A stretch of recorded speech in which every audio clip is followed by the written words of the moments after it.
Let us pray. Lord, we thank you that we can call upon you. We can kneel at your feet. Thank you for your living word which you have been giving us. You said man shall not live by bread alone, but by every word which proceeded out of the mouth of God. You said, go into all the world and preach the gospel. Lo, I am with you to the end of the earth. Thank you, Lord, for your faithfulness. Teach us to walk by your word. To live for you. We ask all these things in Jesus' name. Amen.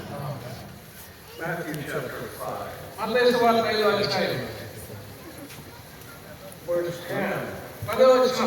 Blessed are they which are persecuted for righteousness' sake, for theirs is the kingdom of heaven.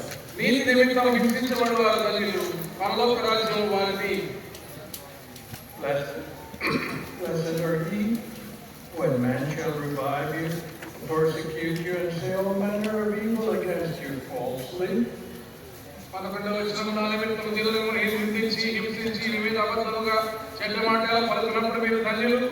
For my sake. Rejoice. Exceedingly glad, for great is your reward in heaven, and so persecuted they the prophets which were before you.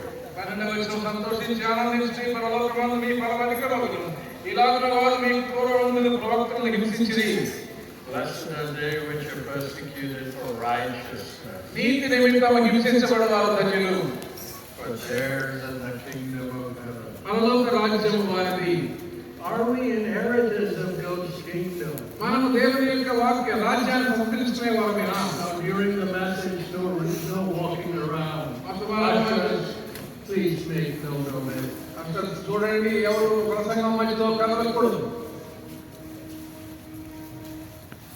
Here, God blesses those who are persecuted for his name's sake.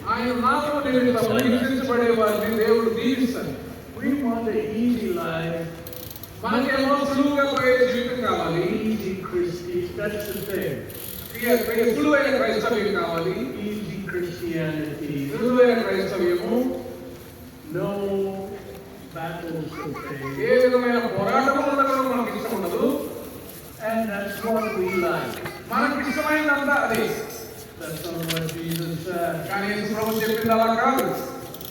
Blessed are they.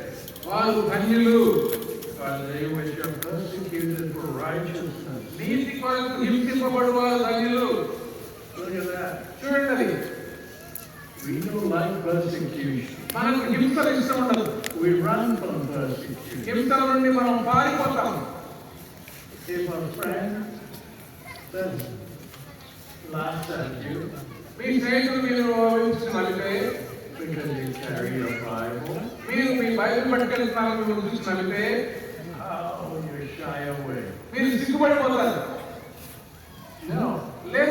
Blessed are they which are persecuted for righteousness, for theirs is the kingdom of heaven. So the blessing is theirs is the kingdom of heaven. Blessed are you when men revive you and persecute you.